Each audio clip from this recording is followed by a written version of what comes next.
Welcome in, Falcons fans. Your boy Bryce Lewis back at it again for more Atlanta Falcons content. And as the season rolls on, the Falcons get ready for their third primetime game of the season. I wanted to bring on my boy Luke Hetrick from Channel 2 Action News in Atlanta. He's on the sports team. You may have seen him out in the field, at a game, on TV, wherever. He's everywhere. So, Luke, how you doing today, man? I'm good, man. Thank you for having me as always. Trying to be everywhere, but those Falcons keeping us busy, man. Oh, yeah, man. Listen, right now, I think the fan base is probably the highest morale, I would say, of the season so far after the game they came off Monday night, beating the Bills. In the way they beat the Bills, I think a lot of people are feeling really good about this team. And, you know, that's kind of where I kind of want to start this entire conversation. We've gone through 5 games now with this team. We've seen some up and down performances. I know a lot of people like to just say, toss out the Carolina game. Don't know what happened there. That was an anomaly. But if you toss that out, Falcons are, 3-1, 2 very strong defensive performances in those games. How do we feel? How do you feel about the Falcons right now through the first 5 games they've played? You know, on a macro level, Bryce, you look at last year, 3-2 through the first 5 games, really tough schedule to start the season. It was after that 5th game, which ends up being in prime time, where everyone's watching them against the Bucs. They retire. You know, Matt Ryan goes into the Ring of Honor, and Kirk Cousins has the single-game passing record. You know, over 500 yards. They have the Kadarius Hodge walk-off, and everyone's like, "This is Atlanta's time." Like, Atlanta's there, and that ended up being smoke and mirrors based on how everything went the rest of the season. This has a lot more substance to it, and when you look at it, it's rooted firmly in what they want to do. Like, their identity is set now. They have still been able to find a lot of success running the ball. Bijan's having his best pure running season as a pro here in year 3. He's had a lot of success running to that right side of the offensive line, which we didn't know what that was going to be without Caleb McGarry and Storm Norton. Elijah Wilkinson stepped in very well. And then you have gone into that, you know, reaffirmed your run game. You've played complementary football with Michael Penix, not asked him to do too much. And then you're just seeing the fruits of the labor with Jeff Ulbrich. You're seeing what it's like having not just a competent defensive coordinator, but a mastermind, and what he's able to do with what he has and going up against the different types of quarterbacks they have. He's done a phenomenal job. They've really gotten a lot out of this rookie class. And like the guy you're not talking about is the first rookie they take, Jalen Walker. You've seen moments from Watts and Bowman and James Pierce Jr. Like, they are maximizing what they have from those draft picks. And I think that is where you look and say, it feels different this time around. It also feels different from a coaching personnel standpoint, where Raheem Morris, as a CEO, has that locker room. That's never been in doubt. The question was last year, the timing of decisions that he would make. He hung on to Kirk Cousins a little too long. Early on in this year, you identify a problem with your wide receiver room. You make the coaching change with Ike Hilliard. You reshuffle things, Zach Robinson coming down to the field, TJ Yates taking on a bigger role, and you see it pay off quicker. That, to me, shows great growth for Raheem Morris, who's been around the game a long time, but is relatively new, again, in a head coaching role.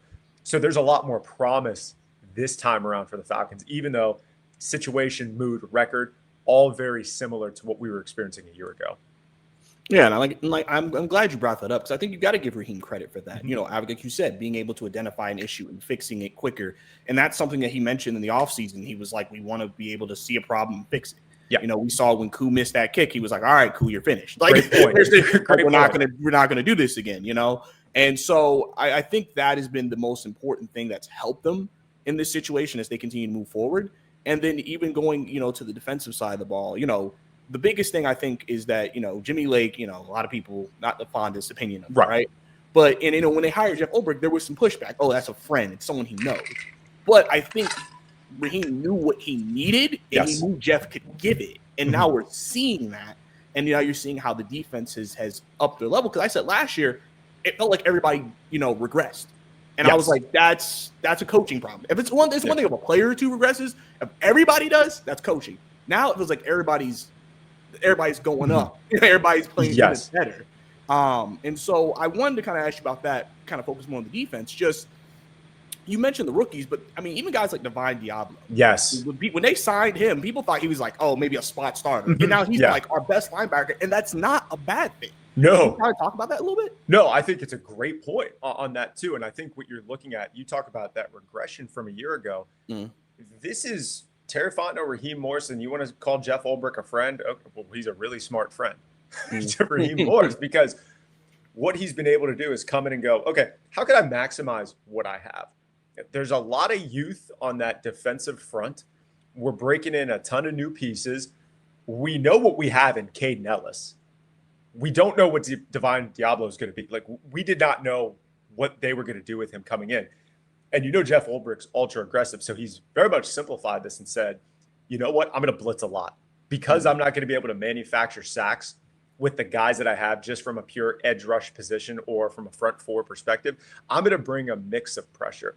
And so going into the Bills game, it's the highest blitz rate in the NFL, about 45%. They blitzed Josh Allen 57% of his dropbacks the other night. They made him very, very uncomfortable, and you forced him into mistakes. Now, part of that, too, is Josh Palmer goes out in that game. Keon Coleman still is not anywhere close to being a dependable number one receiver. Khalil Shakir is what he is. But they just made Josh Allen uncomfortable, and they said, if you're going to win this game, Buffalo, it's going to have to be through James Cook. You're going to have to run the ball. Buffalo did have some success in the second half running the football, but they were going to make Josh Allen uncomfortable. This is a stat to me. Josh Allen against Jeff Ulbrich, the last 9 games they've played, Josh Allen has thrown 9 interceptions against Jeff Ulbrich defenses. He has thrown for less than 250 yards 7 times, and 3 of those 9 games has thrown for less than 200 yards. So this is not just a flash in the pan, they had a good game or whatever. Buffalo does go through these lulls during the season where they lose 2 or 3 in a row. You say, okay, is this the end of it? You know, should they move on? And then they figure it out. So part of that is you could have caught them at that point, but also we're going to give the Falcons a ton of credit here where Jeff Ulbrich, a very sound defensive mind, knew what he had to do against Josh Allen because he's done it before. And that defense, with a variety of guys stepping up, D. Alford making an absolute huge pick. Now, you know what D. Alford is, you know what he's not. Stepping in the way he did in a game like that, massive. D'Angelo Malone having a great pick at the end of the game, being in the right position on the David Onyemata or Zach Harrison tip pass. You know, that to me shows the growth of this team. That defensive line that did get gashed a little bit in the second half. You saw plays getting made from Rook, from David Onyemata, from Zach Harrison, from just different guys stepping up and making plays. And that's what's encouraging about it. Jeff Ulbrich's not asking them to do too much. And then, I'll bury the lead on it, even more. Caden Ellis and Divine Diablo have been fantastic. When I say you know what you have in Caden Ellis, he's a guy you could put him anywhere and he will find success. Divine Diablo is a guy who is incredibly athletic and instinctive.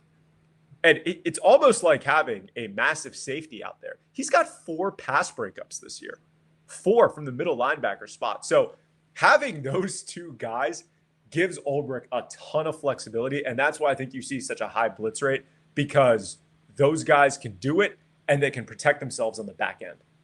Yeah, and I think obviously that's the most important thing when you are aggressive like that, being able to protect yourself in the back end. And Buffalo wasn't able, maybe outside of the first play of the game for Buffalo's offense, they weren't really able to push the ball and had time. And Josh, at one point on that, like we're second question in on defense. You had a response earlier.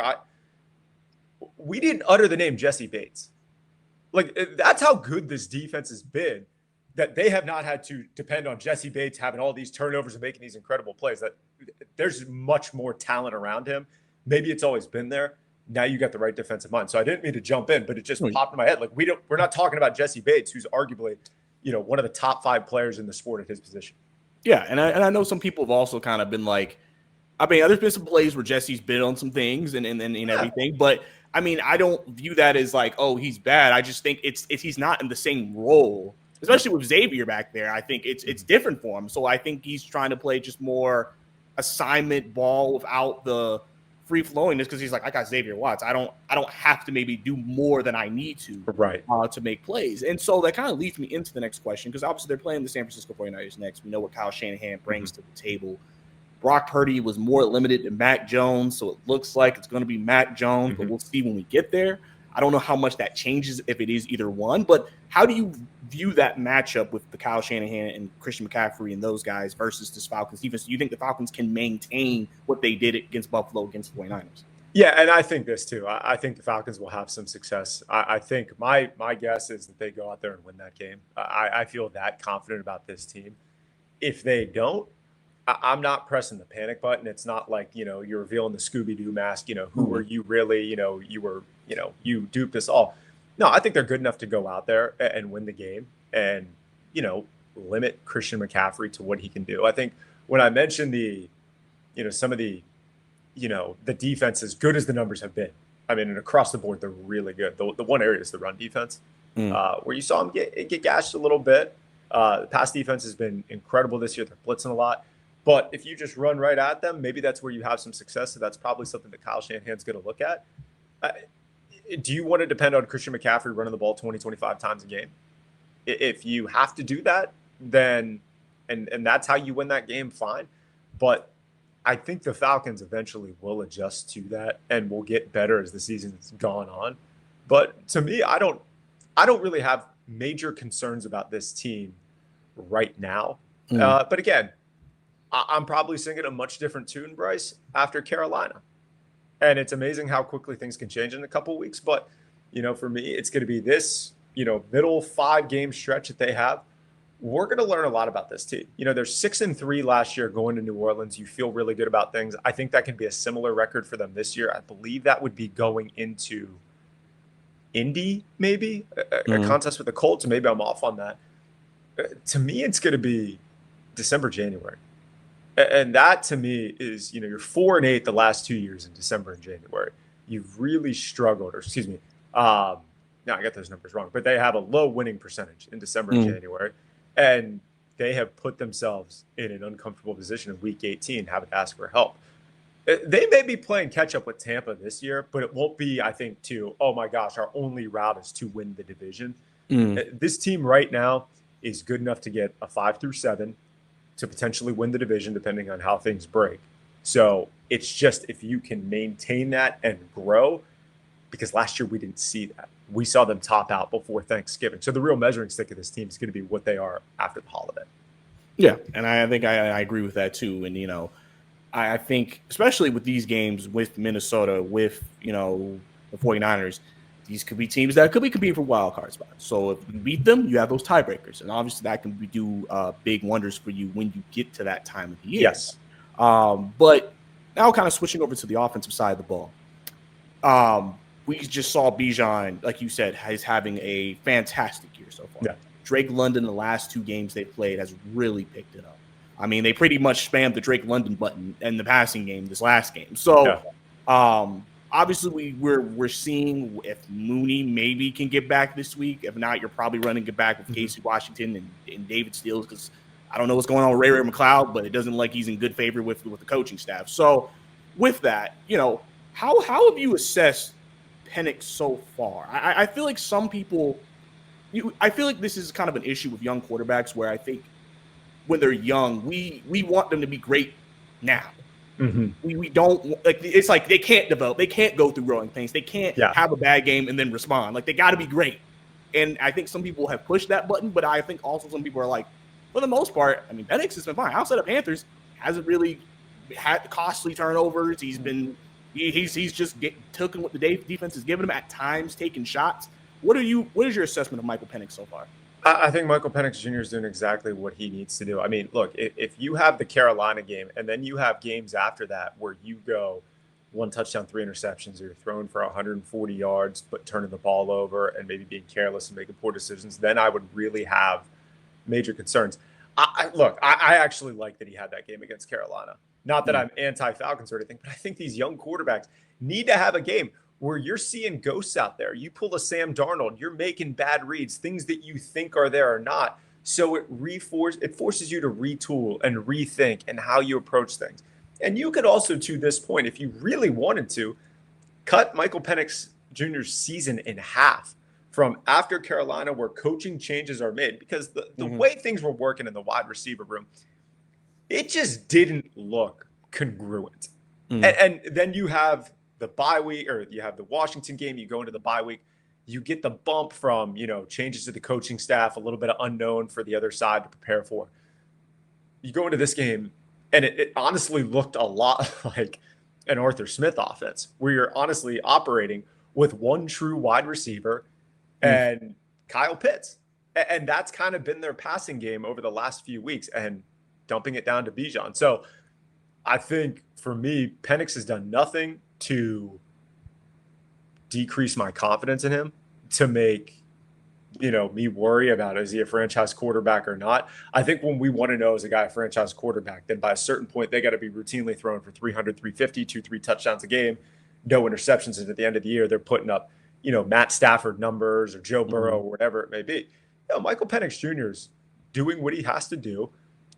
But the Falcons also understand where their bread is buttered is with number 7. And so if your quarterback is comfortable enough to play off of that, and that's honestly what they need to be doing right now, because you got a special guy in 7. This is his team. And this isn't something that I say to make one of those claims and do a whole, Shaq Penny, Kobe Shaq, whose team is it? It's nothing like that. This team runs through 7. And that was made very clear in the locker room after the game the other night. Chris Lindstrom put it best. If you had to pick 100 people to represent humanity in all aspects, we're throwing Bijan out there. Like, he is beloved. He's incredibly athletic. He is high character. Like, everyone loves that guy, and the locker room backs him. Certainly they back Michael Penix Jr., but the engine of that team is 7. They play through him. They've understood how to expand his game, his role, how to use him as a threat. That's made everyone's life a lot easier. And I think it was great for Bijan.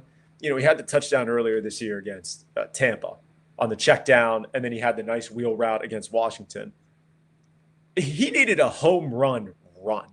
Like, he needed to find, because he's so good, and I've said this for 2 years, about taking 2 and turning it into 6, 7 and turning it into 15, whatever. But he's never been able to break that, and then he finally did. And it was blocked perfectly. So I think for him, he said it's like having, Steph Curry, like 3-point shooters. Like, when the holes are opening up like that, you see the game so differently.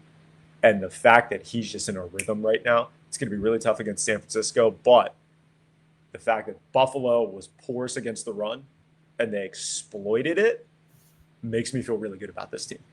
Yeah, and it kind of lead me into my next question with Bijan, is because obviously San Francisco, has known to be having a good defense. They did lose Fred Warner. That is the heart and soul of that defense. I think Bosa is still out, I believe. Yeah. And et cetera. So I was going to ask, what did you think about that matchup? You would assume the 49ers are going to key in on Bijan in this game, but do you think that loss of Fred Warner and some of the other injuries that they're dealing with kind of sets up for Bijan to just continue what he's been doing? I wouldn't look at this and say, oh, Bijan's easily going to go for 200 from scrimmage or something like that. He's going to have success. He's going to pop his runs. If he has more than 100 yards, I wouldn't be shocked by it. I think the losing of Fred Warner, when you're running that zone scheme that they do, specifically out of the pistol, and Falcons fans like to cover their ears because we talked about the pistol so much, but you have to have those linebackers that can clean things up. And not having Fred Warner, one of the best in the game, going up against one of the best running backs, one of the best players in the game, that's advantage Atlanta. But I don't think Zach Robinson and Raheem are going to be bullish and just say, that's what we're going to keep on doing. For this offense to take the next step, Seven's doing his thing. They're going to have to find ways to open this thing up a little bit more. They've only had 2 games to do it since the changes were made on the staff. Zach's come back down to the sideline and everything. So, guys got to get healthy. You need to develop your passing game a little bit more. That sets up off of Bijan. Drake's done a fantastic job this year. But for them to take that next step, it's going to be Penix developing more weapons on the outside. You had it to an extent last year with Darnell Mooney, who through the first 10 games, I thought was the most important player on that team. I thought he made life so much easier for Kirk Cousins. But then, as I said, that barometer always being Thanksgiving, people figured out what they were doing. Kirk got hurt, and it became a lot easier for people to take advantage of this Falcons offense. You develop that pass game. It's a lot harder to stop Bijan than it was Kirk Cousins. We know that. But if you're able to develop this passing game, it just makes it so much more of a dangerous team throughout the regular season. And then once you get into the postseason, wherever they're seated, if things trend the way we think they will continue to trend, no one wants to see this team in the postseason. Yeah, and I agree with that. I think right now, like I said, the way they're playing, they could continue to trend forward. I mean, that's the best thing you could hope for. Obviously, being first, I think, in total defense in the league, and then I think they're number 2 in offense as well. So it seems like on paper, wow, they're both ends are fantastic. So, but I do want to ask this: Jake Matthews has an ankle injury. Yeah. Don't know if he's playing Sunday. That would mean they would be to another backup tackle. Does that concern you going against San Francisco? Like, oh, he may have 2 backup tackles. That may very much limit what they want to or can do in a game like this. For sure. For me, it's not just losing another tackle, it's losing Jake Matthews, who's one of the smartest guys in the league, who's been incredibly dependable, a guy that, Raheem Morris had said, at points in the season, they love running the ball to the right side of the line where Caleb McGarry was. They kind of had to change things up at times earlier in the year, running left. Penix being a left-hand, like that's a little bit of a tough, exchange at times for a left-handed quarterback. But, not having Jake Matthews in any capacity is a concern. But what I've liked about this team is their ability to adapt to what they don't have. We talked about it. No Caleb McGarry, still been able to run the ball really well. Darnell Mooney, injured throughout this season, training camp, only seen him in spot moments here and there. Rayburn McLeod, haven't seen much from him this year.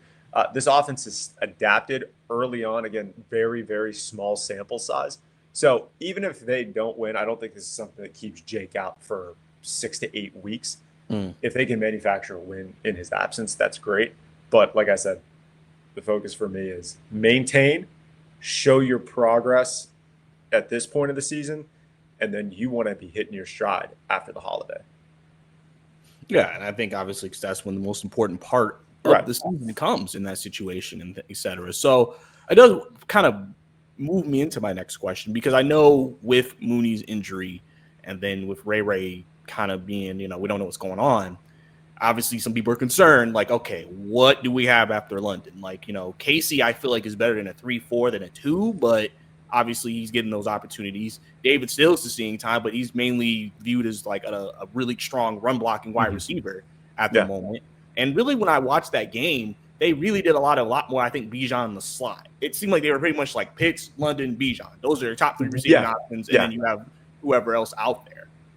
Do you see them, as we get closer to the trade deadline, exploring a wide receiver trade potentially, or do you think they kind of stay put and just hope for Darnell to get healthy? No, I think they would be willing to make a move.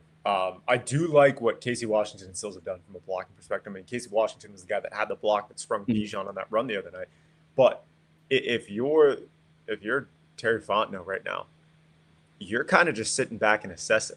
I mean, you're along for the ride at this point. You've made your moves throughout the last couple of years. Some have panned out. There have been some major misses in the draft, particularly in the early part of his tenure. Well, so far through these 5 games, he's hit specifically on the defensive side of the ball. If this team is going to take it to the next level, then yeah, I would not rule out a trade. If they truly feel like this is their time to strike, I'm always a fan of being hyper aggressive when your stock is rising. So I think that would be they'd be willing to do that. Now, does that mean including Kyle Pitts in something? Because we look at what Kyle Pitts has done this year, and his numbers are similar to what he's done the last couple of years. Is there a team out there that would be willing to part ways with a wide receiver that could say, you know what, we've seen how Kyle Pitts is used. We know what he's capable of. We think we can maximize production better in Atlanta. Falcons, do they sign him to another deal? We know deal with the option and everything like that. Did they say, hey, if we're going to potentially lose him, let's get something for him?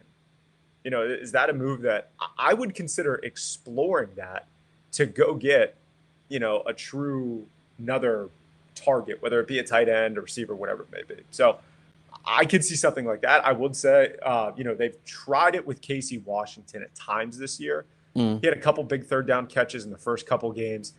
They threw one to him over the middle of the other night in traffic, and it was a tough catch for him to make, and he didn't make it. But I think they have leaned into what they're doing, being a run-first team, going with 7. Drake's a sure bet.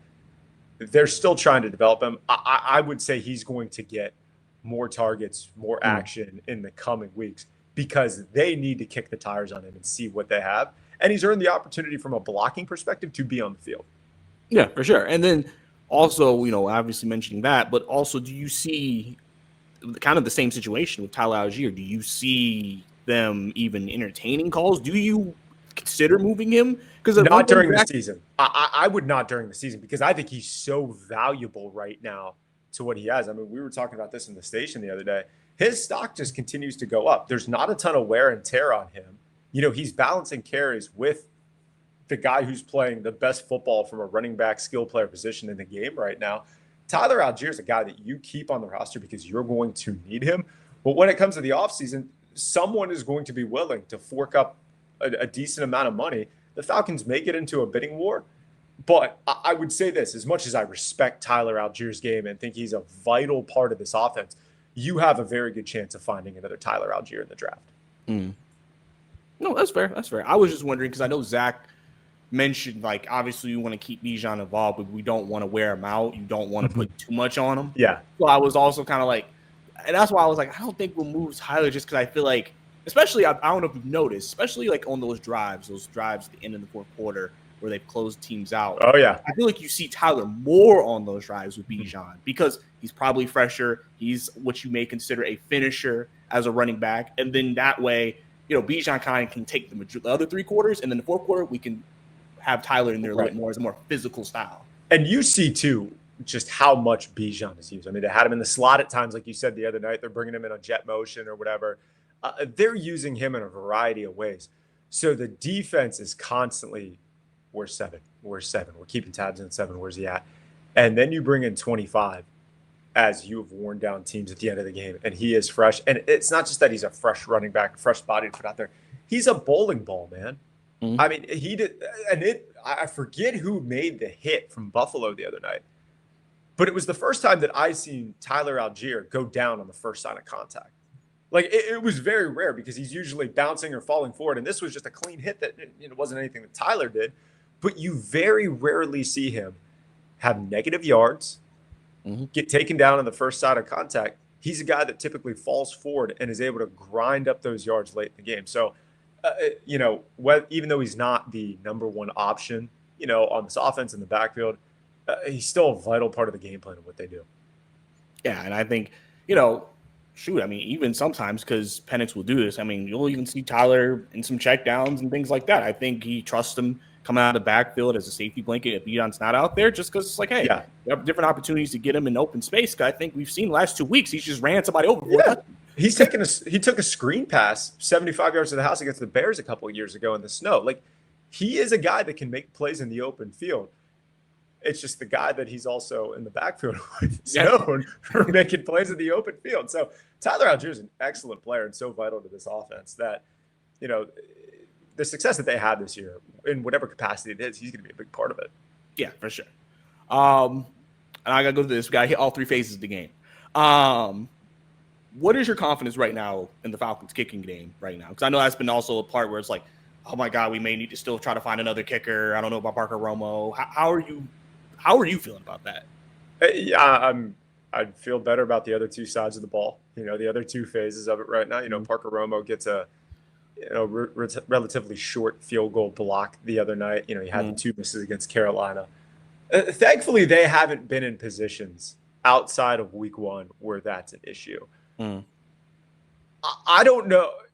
I want to give it a little more time with him. I certainly would. As we talk about off camera, our conspiracy theories, my conspiracy theory at one point this year was after week 1, and then there was another week 2 miss. I was like, you know what? Tampa's going to get really tired of Chase McLaughlin. And Koo's going to be out there. And Tampa's going to sign Koo. And the Falcons are going to get Chase McLaughlin. And it's going to come down into that, mid-December game. And Koo's going to hit a game winner against the Falcons. That's how my mind was working, that I was this twisted individual that might happen. Look,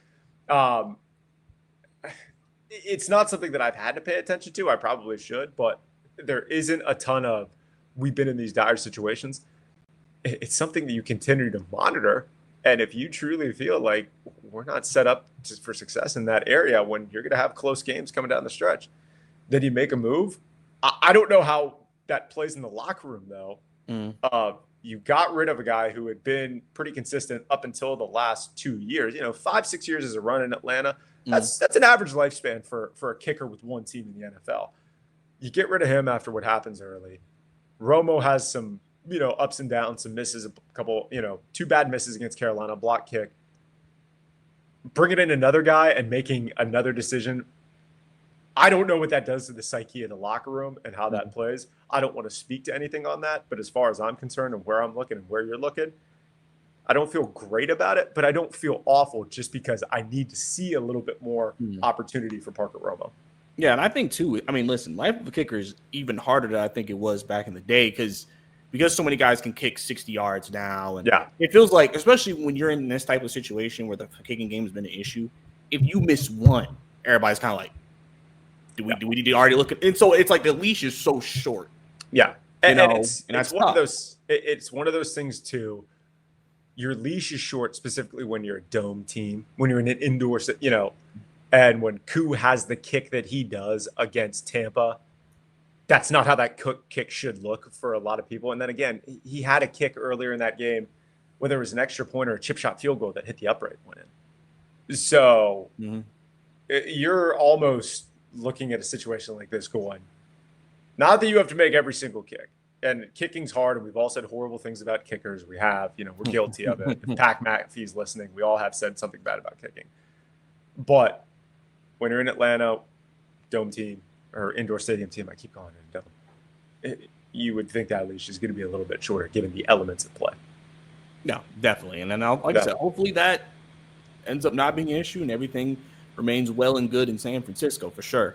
So going to really just like on the field, is there something that the Falcons need to do this week that you feel like if they do this, I will feel really good about their chances against the 49ers? Is there anything in particular that really stands out against the 49ers? No, I would, like I said, just on more of a macro level, outside of just the one game thing, developing a consistent number 2, whether that be Casey Washington or some other threat on the perimeter. Maybe it is an emergence of Kyle Pitts. I think we need to see that consistently from him because you have the games where, hey, Kyle, he feasts against Tampa. We understand that. You want to see him string together a couple of games in a row, 6-7 catches, some downfield stuff. That would make me feel better. But all things, considered right now, with the injuries on the offensive line, with a lack of depth at wide receivers, just win the game for me. I would assess other things as the health continues to get better or if moves are made or whatever it may be. I think the thing that, from a big picture perspective of them is you look at the quarterbacks that they've faced this year and, you're able to take advantage of a J.J. McCarthy, a Marcus Mariota. Then you have a game against Josh Allen. And that kind of changes things a little bit because now you see the quarterbacks that you're going to face coming up. It is a Mac Jones. It is a Tua. You're also in there, even though he's having a phenomenal season so far, a Daniel Jones. You'll see Baker. You'll see Stafford. You're going to see Spencer Rattler, though, a couple of times. So what used to plague this team the last couple of years was, hey, we play a backup quarterback and, we have a Josh Dobbs, Will Levis situation.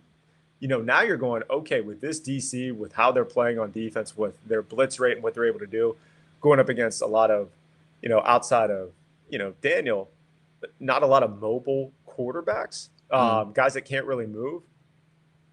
You kind of like your chances with things here if you're this team. So there's opportunity where you're going to go into games, not just having the better advantage, defense versus quarterback, but quarterback versus quarterback. So that intrigues me about this team is playing that second place schedule, playing the divisions that they have to. There's a ton of optimism for me in that regard.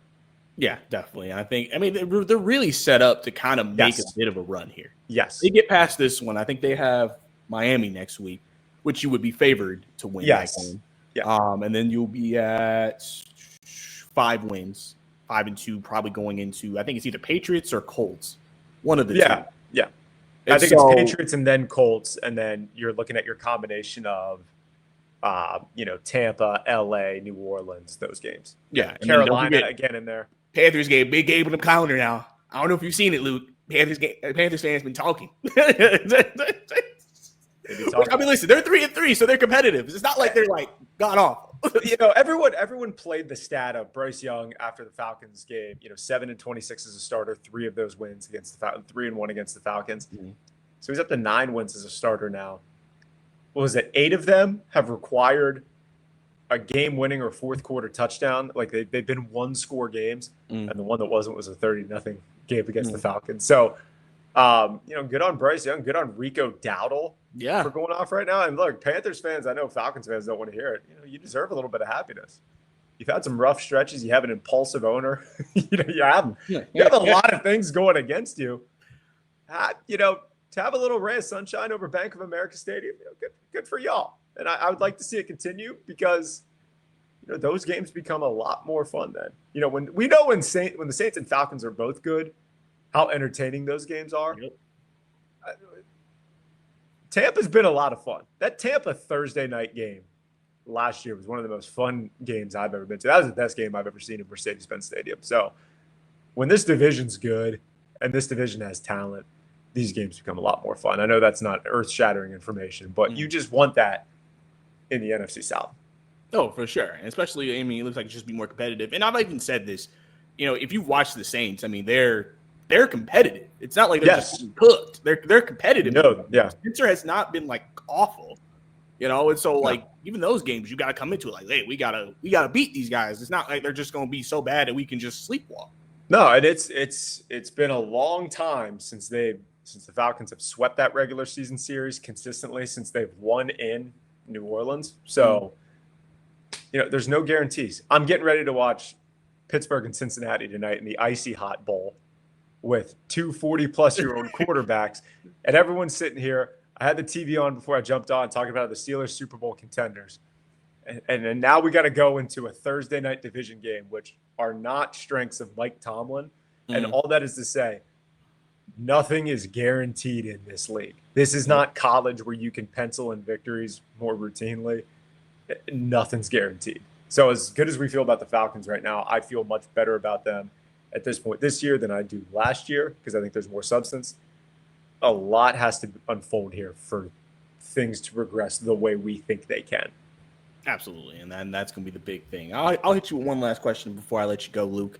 So you said that you believe the Falcons win in San Francisco. Mm-hmm. Do you have a final score? Do you have a score to tell people how you feeling? I'm bad at scores. Now, having said that, I said the final score of Alabama-Georgia would be 24-21, but I picked Georgia to win. Mm. So, and I said if Auburn was going to beat Georgia, they had to score more than 20. They did not. So I'm going to go 24-13 Falcons. I feel very good about this team going out there. I think, and again, if they lay an egg, they lay an egg. If they lose this game, no big deal. It's the manner in which they do it. But I feel for this franchise, things are turning a corner. And, not in terms of, oh my gosh, we are now this model for success league-wide. But for this season, this is a moment where you just had your big win. You're in a complete letdown spot. You're going all the way across to the other side of the country against a team that is equally as banged up as you are outside of the quarterback position. This is a spot where you say everything's going the Falcons' way, and typically teams lose that game because San Francisco is nothing to, turn your nose up at. So, but I do believe in this team right now, and I believe they are trending in the right direction. So that's going to be my prediction. No, I get that for sure. We can clip this. Old takes expose it. I'm down. Old takes what you want to do. It's fine. Some 49ers fan comes across this. Let me just watch this all the way through just in case they say something I can clip. And then Monday we'll be seeing something like, oh God. Yeah, I just I'll have like a clown nose edit on me or something like that. It's gonna be fun. Hey man, old takes exposed, man. Is that account still running? Yeah, freezing cold takes. It's up there. Okay. I feel like I haven't seen something in a while. That's why I haven't. I just don't. I don't engage with it as much. Because when it first came out, everyone was afraid to tweet anything because it's like we're gonna get doxxed by old takes exposed here. It's gonna be bad. Now it's like whatever. Everyone has a take. I've had some bad ones in my day. I've had some really, really bad takes in my Can't bag. always bat 1,000. What's your worst take that you've ever had? Worst take? Oh man.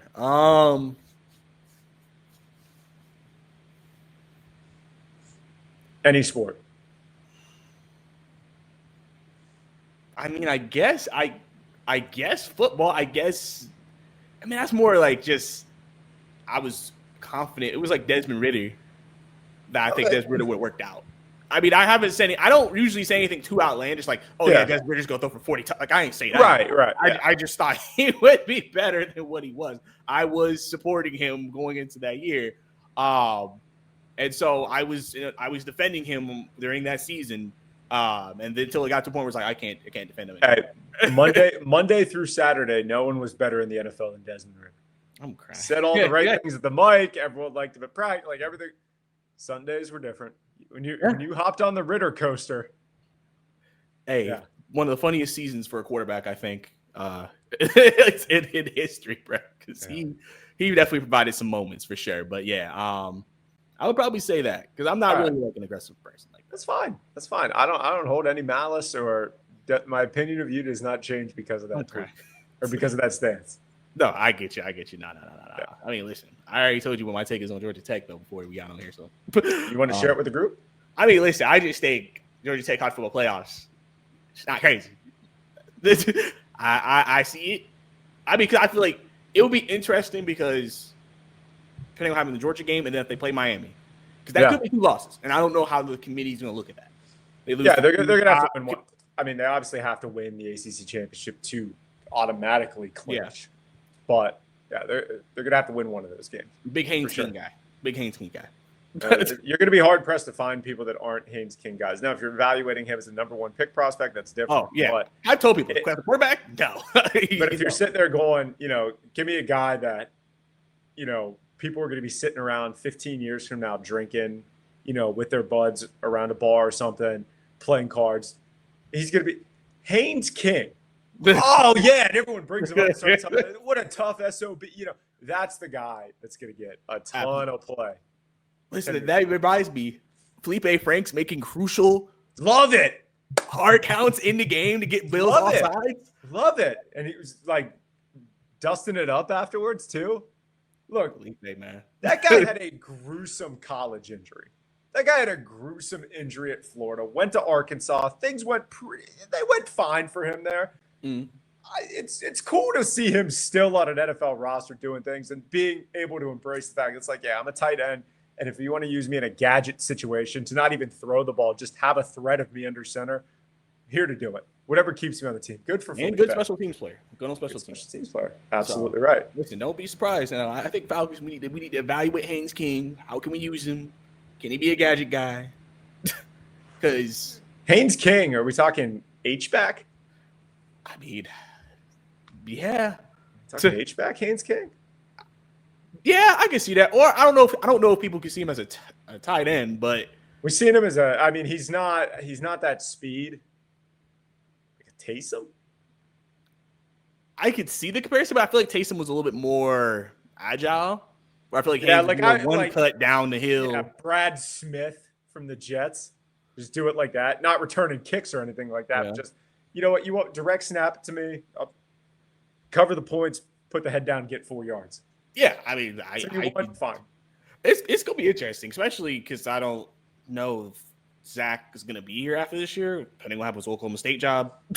So never know. That be an underrated storyline to keep up with for sure. But I appreciate you, Luke, man, coming on to the show, man, talking, just sharing the wisdom with me and the audience. It's not much wisdom here, but I appreciate it. Love talking Dirty Birds, man. Thank you for having me as always. Bro. Let people know where they can find you. Yeah, absolutely. On Twitter at LH Sports TV, Instagram at Luke Hetrick, TikTok Luke Hetrick, and then you can catch me WSB. We will have a big weekend for us as always. Sports Zone Friday tomorrow night at 11:20, and then after the conclusion of Tennessee, Alabama in the Atlanta area, WSB will have SEC Game Day where we break down everything that day, specifically that Georgia Ole Miss top 10 showdown in Athens. Yes, sir. So obviously a lot of stuff going on this weekend. If you want to keeping up with Luke, Channel 2, TikTok, Instagram, Twitter, wherever you need to go. Luke is there. And obviously, guys, if you enjoyed this episode, subscribe to the channel for sure. Leave a comment down below and like subscribe. the video. Do it. Help my man out. Yes, sir. I need to just start having the button flash up randomly over his face during the episode. Subscribe. But so y'all do that. Really appreciate that. Also, follow me on Twitter, Bryce_2K, Instagram, Bryce_2K as well.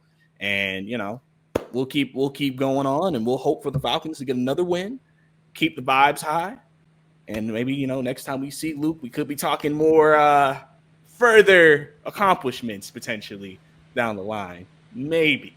So we'll have to keep an eye on that. But I think that's about it for us. That's Luke. I'm Bryce. See you next time.